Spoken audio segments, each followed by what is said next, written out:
Hello guys, welcome back. In this video, I'm going to discuss about what is the purpose of select transformation and derivative transformation in ADF. See, select is like, it works like a SQL select statement. But if you see in the ETL side, while data in the input data stream being processed, there may be cases while joining, merging, splitting, and creating a calculated field, it may result in some unnecessary fields or duplicate fields.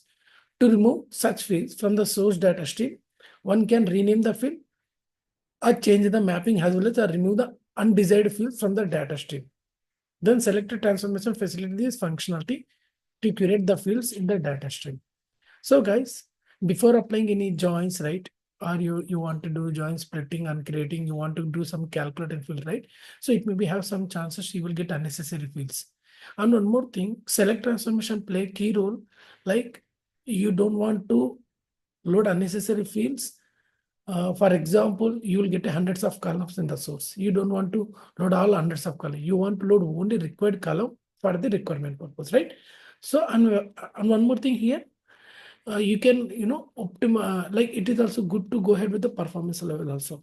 Unnecessary columns loading means volume of records are also loading increasing, right? So in order to reduce, you just avoid the unnecessary column. With help of select transformation, you can play those kind of things, guys. Okay, so you just add or remove the required column and sync into the target. So we are going to explore the select transformation for this. Okay,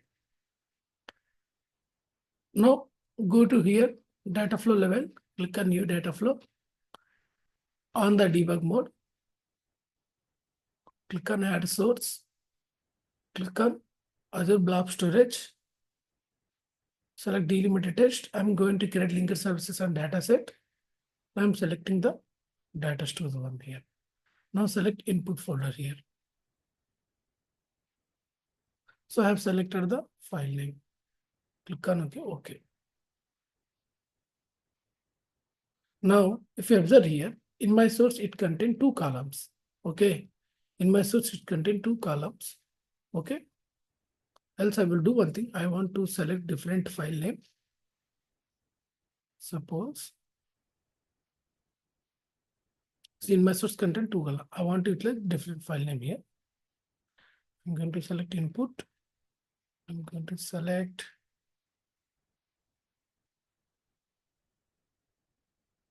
this one. Data preview. Oh, it is containing JSON data. Let me check other one.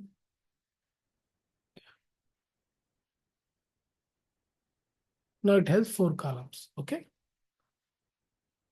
Now click on data flow here, data flow tab. Now add the select transformation. No need to worry, it is still showcasing the 2 columns. Why? Because I have selected the previously the file name, right? That is 2 columns content. Now I want to get the required column which I have pointed to different file, right?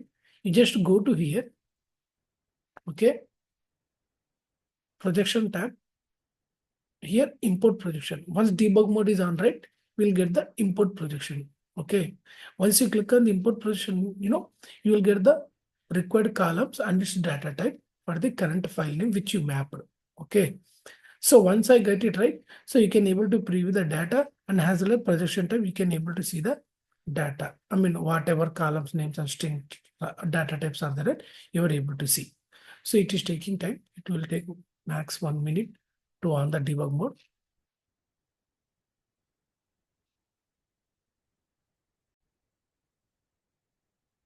So right now I'm going to click on import projection. Why? Because debug mode is on.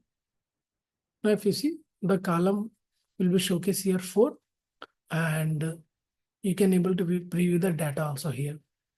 Okay, just taking 1 more minute.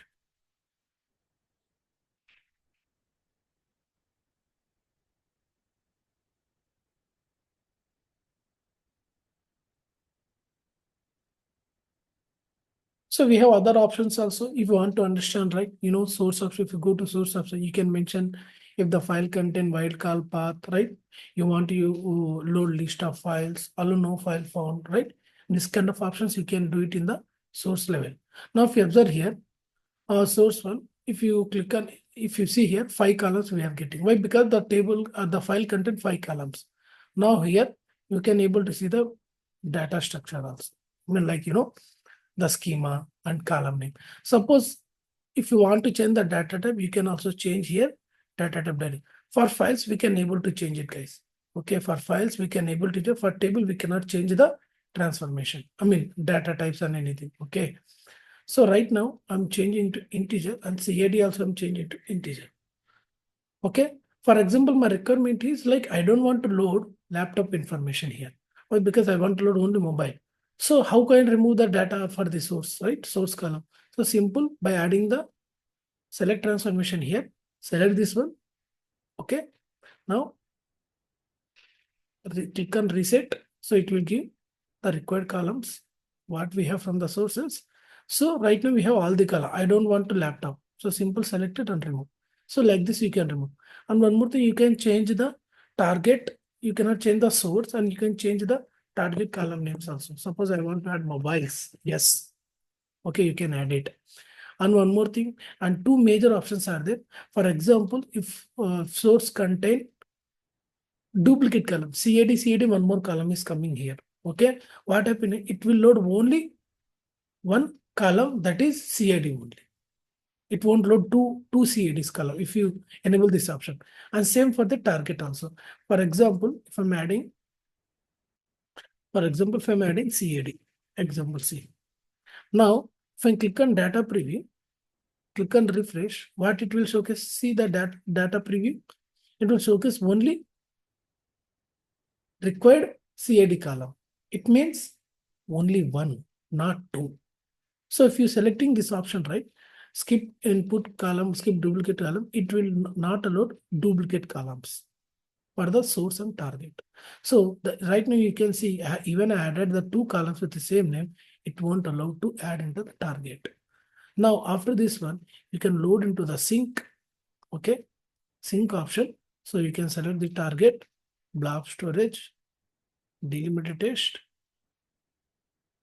output, and selected the linked services as other storage. Now you can select the folder. I want to load output file.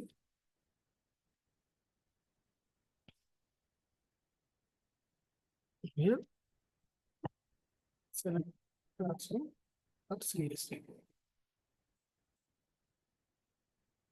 Click on OK.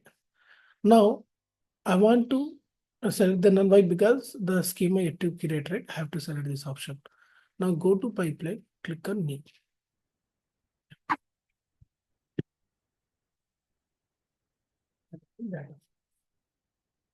Now select the data flow. Okay. Now click on debug mode. Now the pipeline is going to execute the data flow. So this is the exact use case of select transformation, guys. Okay. And one more thing I want to tell you here. See, select transformation is work like SQL select only. You can add or remove the column. As well as it is a best practice to utilize always select before utilizing any transformation. Why? Because you can reduce the column. It means you reduce the volume of data. Whenever you're reducing the volume of data, it will always improve the performance. So what I suggest you, friends, please try to utilize the select transformation before applying any transformation. And one more thing, select transformation also will help to you to make the flatten the data for the REST APIs. I will showcase in my upcoming classes also. This will play key role, guys. Okay.